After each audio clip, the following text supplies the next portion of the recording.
my sort of aim today is to speak quite broadly. I'm going to touch on a few poems, only really dipping our toes in. And I'm going to be, first of all, we'll be introducing Shelley, although like I said, I won't have to spend as much time doing that. And I'm going to speak a little bit about the Italian influence, but speak too about Shelley's contribution to poetry and why his poetry and his poetics are deeply connected to his political and radical positions, which I will elaborate on a little bit, although we don't have a lot of time today. And hopefully by the end of this brief talk, you'll have a sense that Shelley's philosophical and political views are deeply connected to his poetical ones, even in poems that on the surface you wouldn't think are actually that political. We'll see how we get on. Anyway, on the slide here, we got the man himself. There's not actually many portraits of Shelley from the time. You can see why he was branded an ineffectual angel in the years after his death, because he has that kind of angelic face, but we'll leave that to one side for now. And there's my email address as well, if anyone's interested afterwards and they want to email me and ask further questions. But there will be time for questions, hopefully, at the end. So let's get started then. So although this is the 200th anniversary lecture, he actually died in 1822, so it's sort of the bicentenary and a half today. Obviously, it's quite difficult to arrange summer talks, so that's hence why this is the place. Now, you probably all know this, guys, but he was, so to give you a bit of context, is Shelley was one of the so-called Big Six Romantic poets. Matthew already spoke about Lord Byron as being one of the others. But you can split this up into two, really. There's like the first generation Romantic poets. That's William Wordsworth, Samuel Taylor Coleridge, and William Blake. And the other two of the second generation, the younger ones, Lord Byron, which you've mentioned, and John Keats. And Shelley sort of is part of the second generation. We'll come back to some of the first generation towards the end of the talk, actually. So, as already discussed, his second wife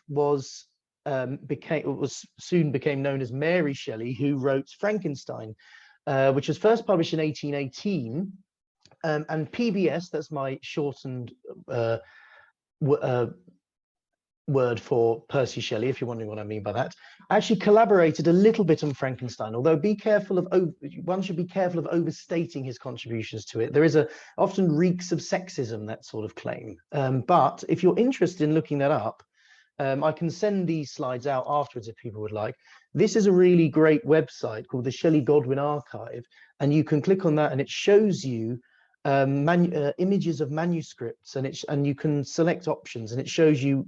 You can look at the Frankenstein manuscript and see what parts of it are in Percy or Mary's hand. It's quite an interesting archive.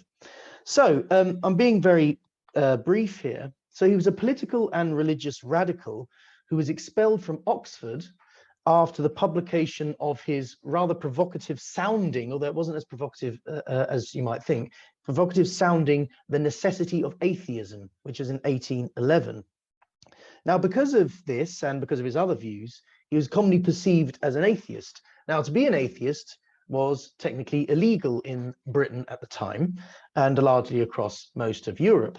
Hence, Matthew read out that famous obituary, which alluded to, now he'll know whether there's a God or no. That's kind of referencing Shelley's apparent atheism. So he moved in 1818 to Italy to escape England's tyranny, civil and religious. And he drowned in a ill-fated boating accident off the coast of Livorno. And Lord Byron was also present later on. In fact, the boat Don Juan is named after Byron's most famous poem.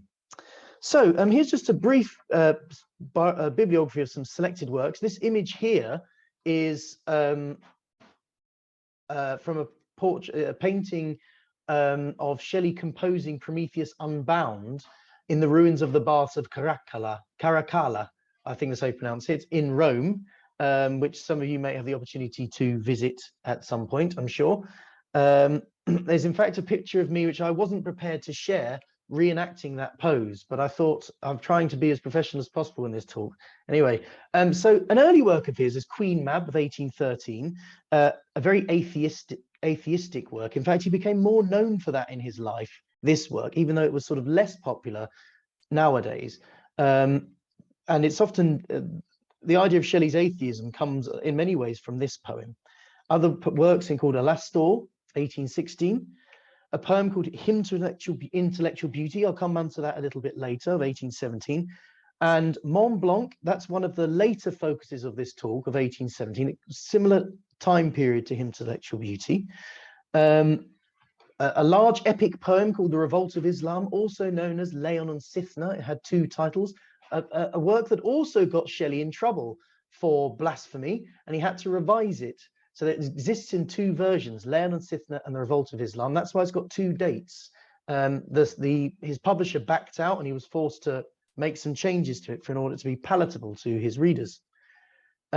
Ozymandias, now we're going to briefly touch on that because I was asked, since some of you might be familiar with this poem, to reference this poem. And it's a good jumping off point, I think, for the rest of the talk when we get to his poetry. And I think it distills in many ways his political leanings, as well as his sort of poetical leanings and artistic leanings too. Another Italian-themed work is his play, one of the few that was actually relatively commercially successful in his lifetime, the Cenci, which is about the Cenci of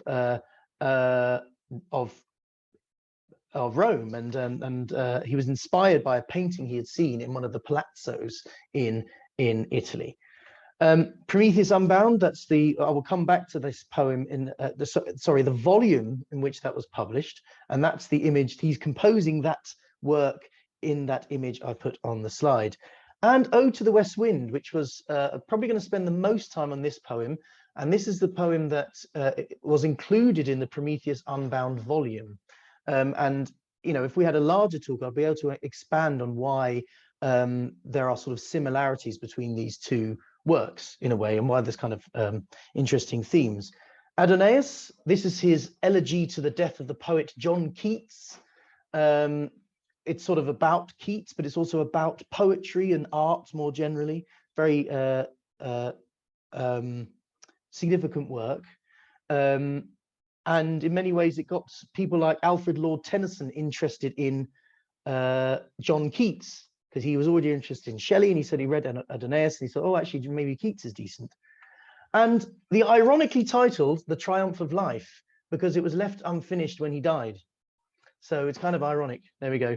And The Triumph of Life, is written in a verse form that was made famous by an Italian poet. And I'll talk about that in a little bit when talking about Ode to the West Wind. Sorry, I've spent quite a lot of time talking about some of his selected works. Let's start with Ozymandias here. Some of you are familiar with this. It's probably his most well-known poem, I would say. And I'll read it out. I'm not going to spend a lot of time on this. I met a traveller from an antique land who said, two vast and trunkless legs of stone stand in the desert. Near them on the sand, half sunk, a shattered visage lies, whose frown and wrinkled lip and sneer of cold command tell that its sculptor well those passions read, which yet survive, stamped on these lifeless things, the hand that mocked them and the heart that fed. And on the pedestal these words appear, my name is Ozymandias, King of Kings. Look on my works, ye mighty, and despair. Nothing beside remains. Around the decay of that colossal wreck, boundless and bare, the lone and level sands stretch far away. This is a poem that's quite familiar to many people. It's quite commonly anthologized. It's probably the one poem, if people have a passing knowledge of Percy Shelley, it's probably the one poem that they might know. It's often read, and it's not inaccurate to say this, it's often read as a poem about the sort of arrogance and hubris of power, as in this Ozymandias, which is, it's often, it's the Greek word for Ramesses, and this is a statue of that's often associated with this poem that I've put on the slide here, in the British Museum, of course, because that's where it's from. Anyway, it's this idea that, you know, my reign will live on forever. I am, look on my works, ye mighty, in despair. But of course, the ruins of time have destroyed everything. There's nothing remaining. So his hubris of power has shown to be an illusion. But actually, maybe the poem is also about the sort of power of art and the power of the artist to kind of unconsciously subvert political power. I mean, if we focus on these 3 lines that I've highlighted and read here, he describes the frown and wrinkled lip of this statue of Ozymandias. And he says, "Tell that its sculptor well those passions read, which yet survive, stamped on these lifeless things, the hand that mocked them and the heart that fed." So the only thing that survives of of Ozymandias's tyrannical reign is art, the statue that was put up to commemorate his rule. Not only that, the wrinkled lip and sneer of cold command is remembered by the hand of the sculptor. So the sculptor is able to, throughout the centuries, has able to make this point that this guy was a bit of a tyrant. He had a wrinkled lip and a sneer of cold command. And it's remembered forever. The hand that mocked them and the heart that fed. So the hand is at the hand of the sculptor who's able to sculpt this wrinkled lip. So it's not only is it therefore it's a poem about politics, yes, and about the political tyranny, but also about the power of art potentially to undermine or subvert political power.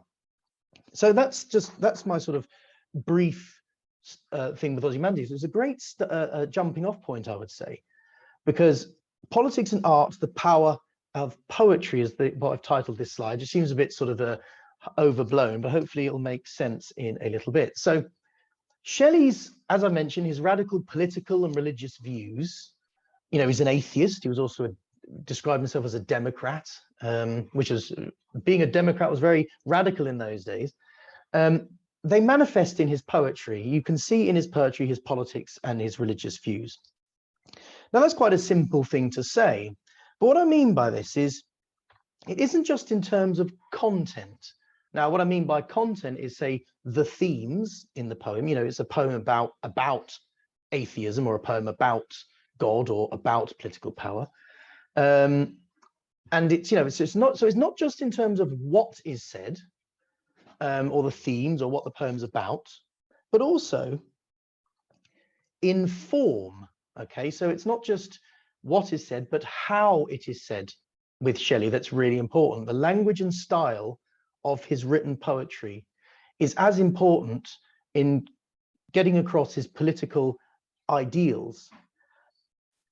You know, it's just as important as that as what he actually does say in the poems. And I think, and this hopefully will make sense when we sort of look at some of these poems in greater depth. So he has this awareness that language, and I suppose art too, can be tools of oppression.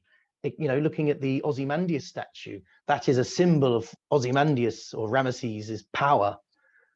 Can be, you know, so the artist helps cement his power, but also they're also the tools of the poet and the tools of the artist. So if you're a politically radical artist or poet who's aware that your language can be used to shore up political power, how do you work around it?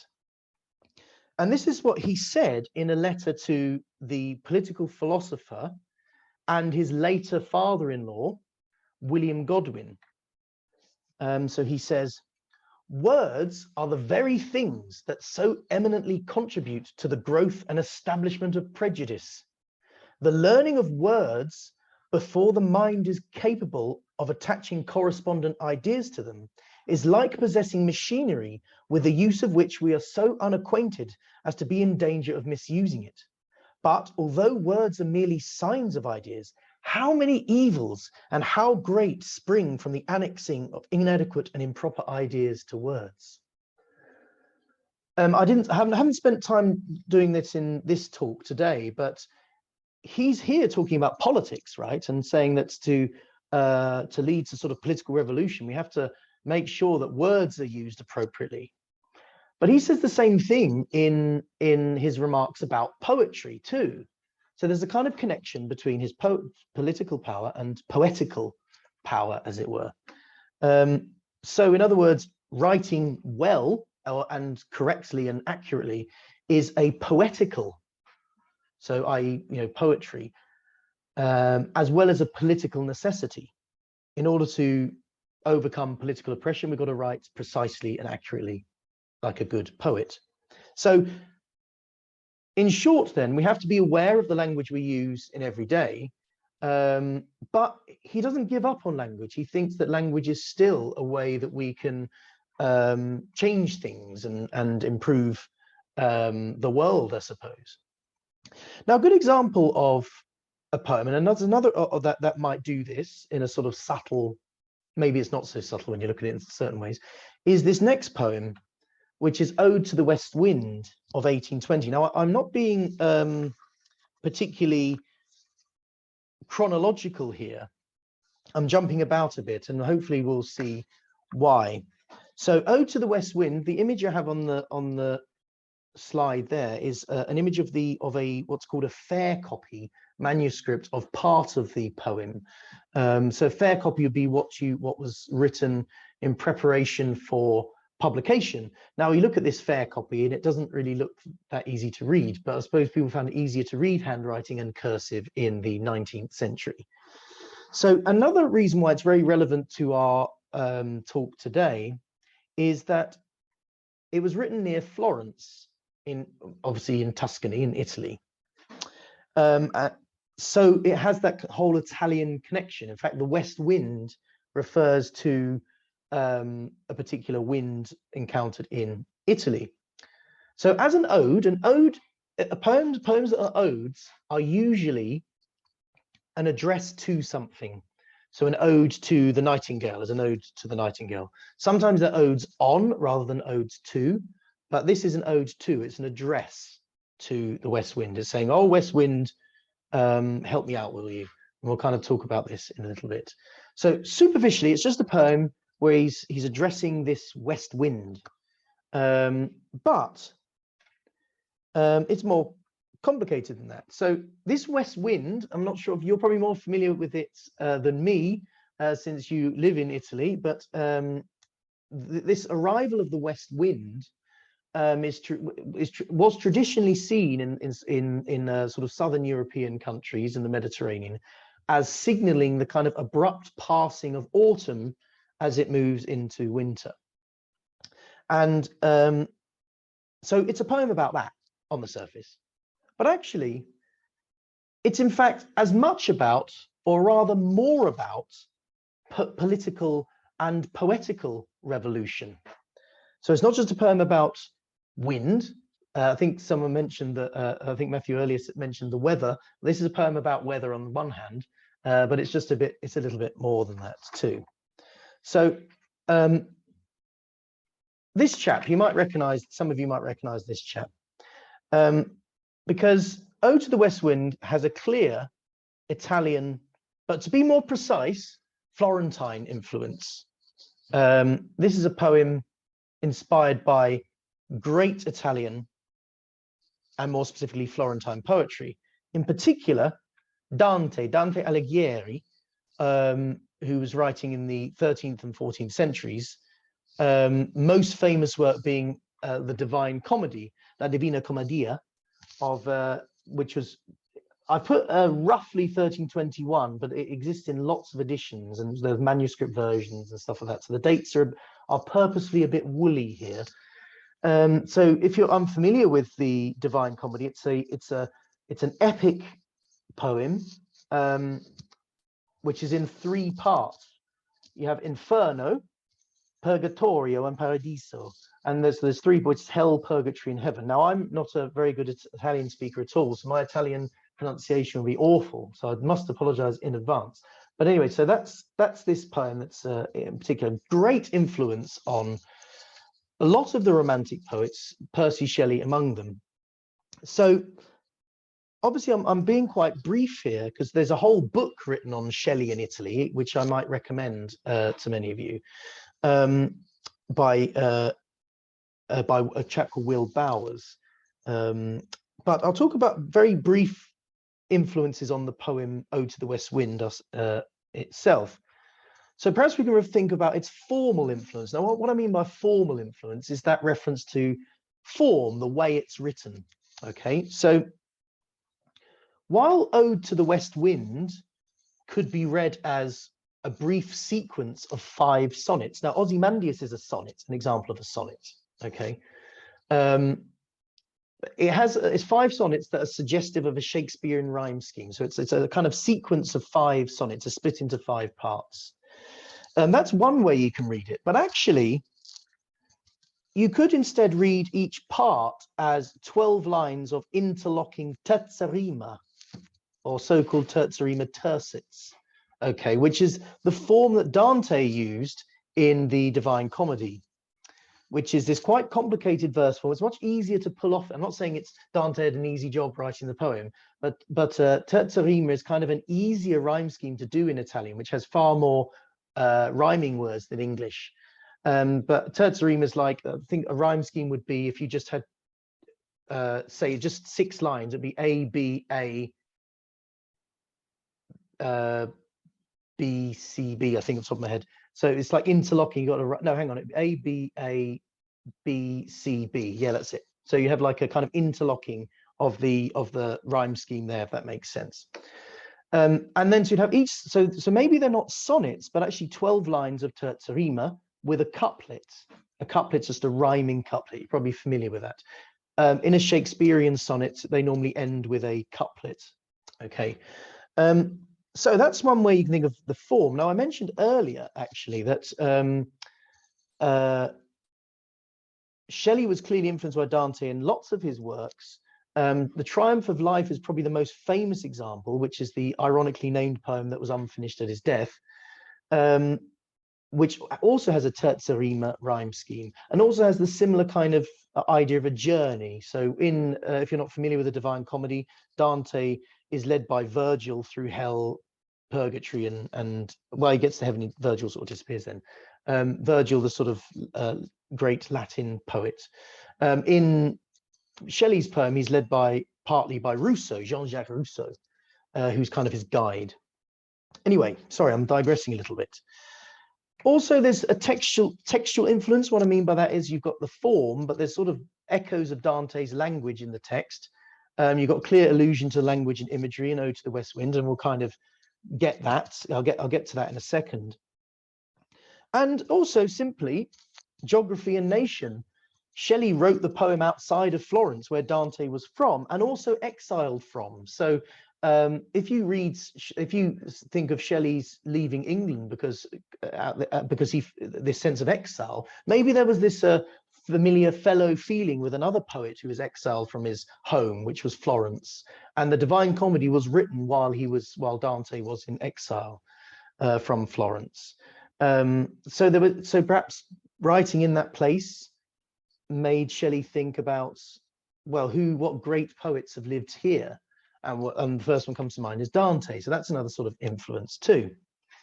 I mentioned I'll come back to an example. Now, this is not a great example that you'll see straight away, but this is a sort of but hopefully if I explain it, it'll make sense. Now, I've just used a random translation of Dante that I just got off the internet. I didn't use the Penguin Kirkpatrick translation, which I think is very good. So apologies for that. It's not great. And as you can tell, it doesn't rhyme. So you can't get the sense of the terza rima rhyme scheme of the Dante. So Shelley says in Ode to the West Wind, he instructs, rather you might say melodramatically, "Oh, lift me as a wave, a leaf, a cloud. I fall upon the thorns of life, I bleed." Now you might say that's a typical poet there, thinking the world's too much for him and he's suffering like the typical suffering poet. But it's actually arguably an allusion to Dante. Now this translation doesn't make it that clear, but hopefully if I explain it, it'll make a bit of sense. So this is the opening of the Divine Comedy, the opening of the Inferno. And he said, and Dante writes, this is a translation from the Italian, obviously, "In the midway of this our mortal life, I found me in a gloomy wood, astray gone from the path direct. And even to tell it were no easy task, how savage wild that forest, how robust and rough its growth, which to remember only my dismay renews in bitterness not far from death. Now, it's quite hard to see it, the allusion here, but the thorns of life is referring to Dante's metaphor of life as a forest that's overgrown and thorny. Okay, so, and also he starts, Dante was 30, you know, the figure of Dante in the poem was 35, which was the traditional middle age in the medieval times, which sort of depresses me somewhat. This is an allusion that Shelley's engaging with, thorns of life, referring to the kind of savage forest that's robust and rough that you get from Dante. So it's just a brief allusion I wanted to highlight there. Now here's the opening of Ode to the West Wind, the first sonnet sequence or terza rima sequence. So hopefully you can see the rhyme scheme here by hearing me read it out. You can probably get a sense of how the terza rima works. O wild west wind, thou breath of autumn's being, thou from whose unseen presence the leaves dead are driven, like ghosts from an enchanter fleeing, yellow and black and pale and hectic red, pestilence-stricken multitudes, O thou who chariotest to their dark wintry bed the winged seeds, where they lie cold and low, each like a corpse within its grave, until thine azure sister of the spring shall blow her clarion over the dreaming earth, and fill, driving sweet buds like flocks to feed in air, with living hues and odours plain and hill, wild spirit, which art moving everywhere, destroyer and preserver, hear, O hear. So you can see the rhyme there, being, dead, fleeing, red, thou, bed, low, until, blow. So low and thou would have, they're sort of rhyme, half rhymes. So I mean, there's so much you can say about this, and there's, you know, I've written quite extensively on this, so I'll be brief. But here's a potential reading. Oh, by the way, the second tercet here, yellow and black and pale and hectic red, refers to the color of the leaves being driven by the west wind. But that's also again an allusion to Dante, who describes the souls being driven in hell as referring to the traditional races. Okay, it was the Middle Ages, right? So traditional races of humanity, yellow, black, and pale, and red. Okay, so that's also an allusion to Dante too. So here's a potential reading of that opening. So Shelley's sort of exploiting the etymological. So what I mean by etymology is like the sort of the origin of a word. The etymology just means where it's kind of from. So there's an exploitation of the etymological connection of wind and breath. It's Ode to the West Wind with inspiration. So you can kind of see why this poem might be about more than just weather, right? And the Latin inspirare means to breathe in. Think of respiration or something like that. So it means breath as well. Now, when he's talking about breath of autumn's being, thou breath of autumn's being, it's actually the last breath of autumn rather than the sort of as it passes into winter. So, or rather it's ambiguous. It could mean the last breath or the kind of sort of first breath, as it were. The west wind is therefore both imagined as both life-giving and creative, but also destroy. Sorry, I should have said life-taking there rather. It's both destructive and creative there. So it's a bit confusing with my PowerPoint there. It must have come out with the editing there. And notice he describes it as destroyer and preserver. So the wind both destroys and preserves. It's sort of the death of summer and then the onset of autumn and winter is what you get, the sort of death and then birth as a change of the season. So one of the major images you get from this poem, this opening, is this movement of death to life. He uses this image of winged seeds or winged seeds as a sort of an exemplar of this. The wind blows these seeds to where they will lay in their graves. Okay, so there's something that's dead. But seeds, of course, you know, seeds might be dead in their own right, but they nevertheless, of course, have the potential for new life It's a frequent metaphor in Shelley, the idea of seeds as being dead, but they possess the ability to give life in future. There's this idea of potentiality as a common metaphor. One example of that might be the poem England in 1819, which ends with you know, these phantoms that illume, springing from their graves and illume their tempestuous day. I forget, I mangle the words, but again, it's a similar metaphor of seeds. They're dead, but also potential for new life. Now, that poem, England in 1819, is a very political poem about the state of England at that time. So the fact he uses a metaphor that he similarly uses in England in 1819, a political poem, and he uses that in Ode to the West Wind to just seems to be describing the wind and the leaves and the seeds, is quite an interesting one. It suggests that it's not just about weather and nature, it's about the potential for political change, the potential for revolution. Is it possible? Can things get better? Or are we just going to be dead? Now, this final sort of sonnet of the poem, so obviously I'm not going to be able to speak about the whole poem today, revisits this kind of death to life movement. So this is the final sonnet. We're still addressing the west wind there, the poet is. Make me thy lyre even as the forest is. What if my leaves are falling like its own?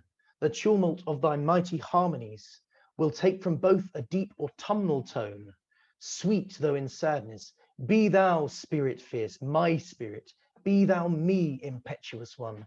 Drive my dead thoughts over the universe like withered leaves to quicken a new birth, and by the incantation of this verse, scatter as from an unextinguished hearth ashes and sparks my words among mankind. Be through my lips to unawakened earth the trumpet of a prophecy. O wind, if winter comes, can spring be far behind? Excuse me. So you can see that that last couplet, by the way, was changed quite late on, where "O wind, if winter comes, can spring be far behind?" He's added a question mark because he's less certain of the possibility of change, sort of during the act of revision. It's just sort of an interesting note about this poem. But the point is, if we use the seasons are change, you know, there's changes. If winter comes, can spring be far behind? When things are at their bleakest, right, winter's coming, can spring be far behind? Isn't that, perhaps that's the case with political systems too. We're at our lowest. We've just had the political tyranny enacted in Britain. Perhaps things can get better. Simple way, you know, a bit of a simplistic way to read that ending, but there we go. So that hopefully explains what I was talking about earlier about this possibility that death to life is a metaphor that he uses throughout his works. Drive my dead thoughts over the universe like withered leaves to quicken a new birth. You know, it's death to birth there, isn't it? It's my dead thoughts. Give them life. Give my thoughts life, West Wind. Make me write good poetry that I can, that me, both myself and others who read my poetry can give the trumpet of a prophecy and change things. So it's not just a poem then about the weather, is what I'm sort of getting at there. Obviously, I've noticed the puns too. Deep autumnal tone. Autumnal, it's, you know, it's a poem about autumn, isn't it? As much. Leaves as well. Leaves. We saw the dead leaves at the start of the poem. Leaves are also would refer to the leaves of the as in pages from a book. What if my leaves are falling like its own? So it's again, it's that kind of connection made there. So I'm going to leave this poem behind. I'm going to turn quite briefly to this poem called Mont Blanc. Now, it's a very complicated, difficult poem. So I was in two minds about whether to discuss this in such a short amount of time, but I think we can engage with it to an extent. So Mont Blanc is, it's also a poem that connects the kind of poetical with the political. And that's why I wanted to kind of briefly discuss it now. So he wrote this poem. He wrote this alongside that poem, Hymn to Intellectual Beauty, that I spoke about earlier, after visiting the Vale of Chamonix in Switzerland. And Mont Blanc is the the most visible mountain in the Vale of Chamonix. Now, he wrote this after his experiences in 1816, but it was published in 1817. Now, on the surface, it's a poem that's a response to the sublime beauty of the landscape. I mean, look at that picture. I mean, it's incredible, right? But it's also a response to the work of his peers and older poets, such as Wordsworth, William Wordsworth, and Samuel Taylor Coleridge. I'll talk only about one of them now. So just to be very brief about this, if we remember, Shelley was often perceived as an atheist. Now, whether Shelley was an atheist or not by standards today is a difficult question to answer. He certainly wasn't a Christian of the as it was understood in those days, but whether to say he was an out-and-out atheist is a matter for some debate. But anyway, so in short, Shelley, as an atheist, disagreed that the sublime landscape, such as seen here, was evidence for the existence of God, right? Because commonly it was seen that the landscape, and we'll get onto this in a little bit with the last time we have left, such beauty, there must be a creator, right, to have this beautiful landscape. And just to give you a bit of context for this next slide, Shelley had signed his name in these various hotels in the region that he stayed in. He signed his name and also put that he was Democrat, philanthropist, and atheist. That's a very provocative thing to write in these hotel records. And a reviewer of a later volume of his works in 1819 got hold of this. And this is in the Commercial Chronicle. And it says, Mr. Shelley is understood to be the person who, after gazing on Mont Blanc, registered himself in the album as Percy Bysshe Shelley, atheist, which gross and cheap bravado he, with the natural tact of the new school, took for a display of philosophic courage, and his obscure muse has been since constantly spreading all the foulness of those doctrines which a decent infidel would treat with respect, and in which the wise and honourable have in all ages found the perfection of wisdom and virtue.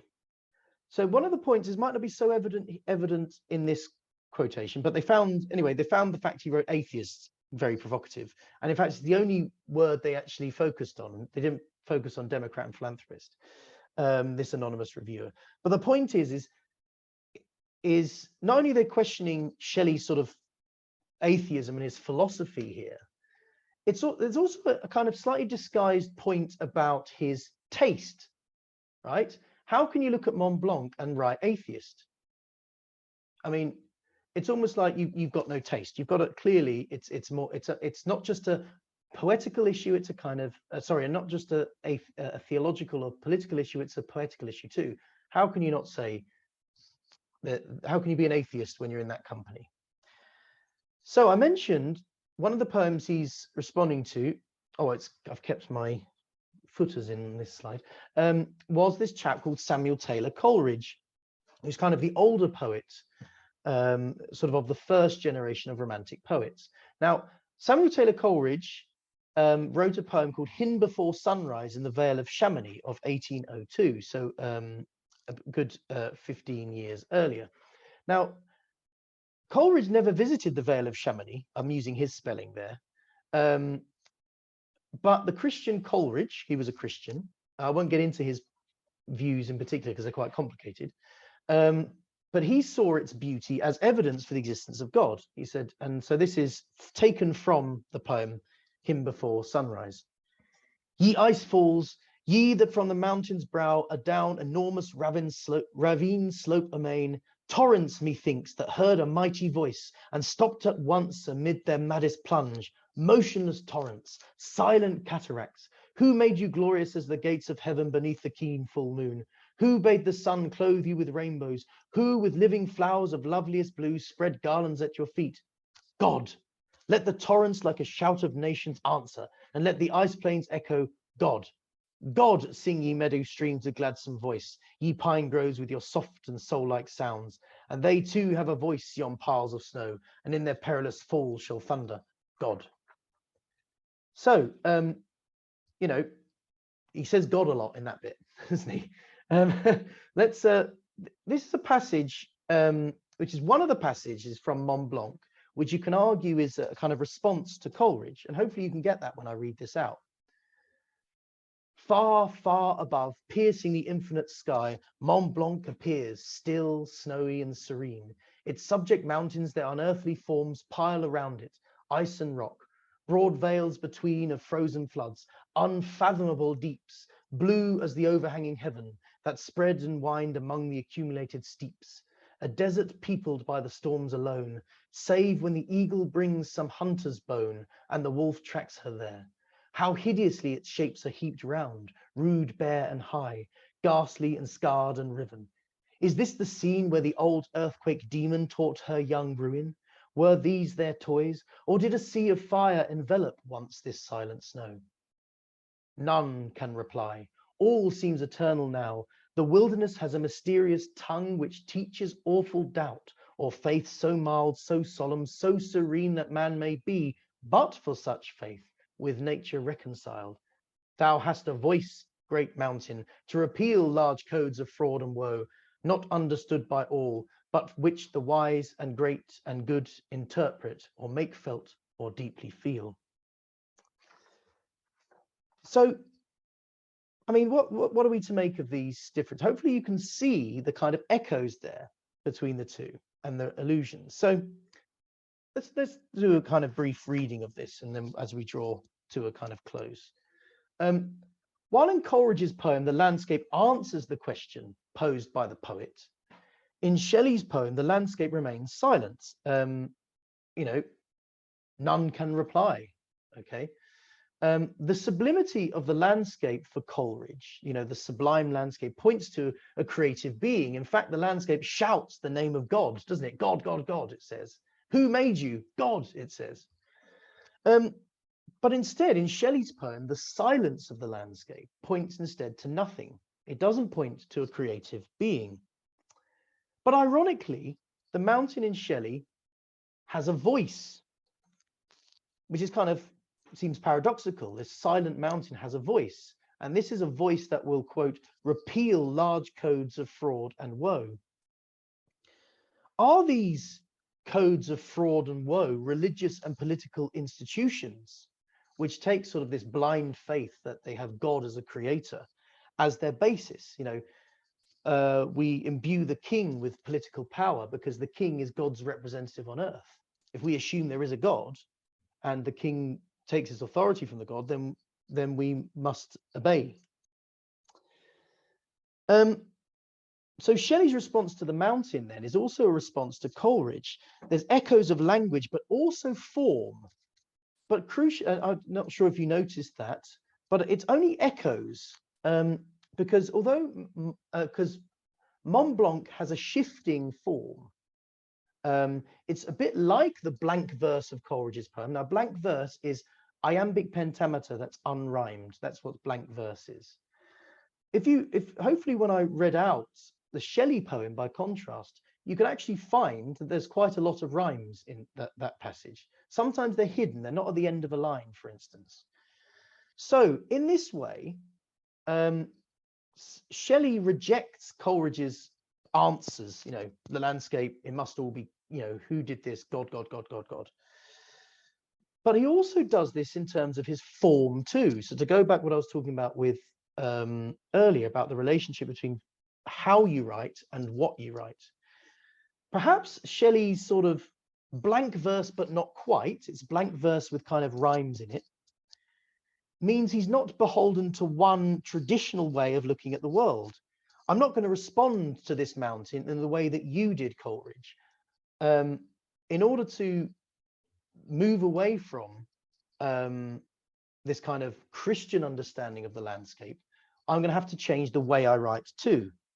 So perhaps in a way, Shelley can be seen as sort of establishing this atheistical poetics, a sort of poetry that is philosophically informed, but and theologically informed, but it's not just, he's not just using it to say there is no God. He's kind of trying to illustrate it in the way he writes.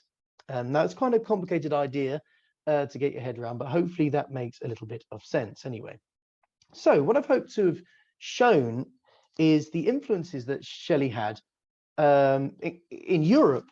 So we spent most of the time looking at the poems he wrote in Italy, the poem he wrote in Italy, Ode to the West Wind, but also Mont Blanc is a poem inspired by his experience in Switzerland. And it's also a response to other poets. In this way, Shelley's form, the way he writes, is deeply connected to his political and religious views. They're not separate things. Form and content overlap. So thank you very much for that.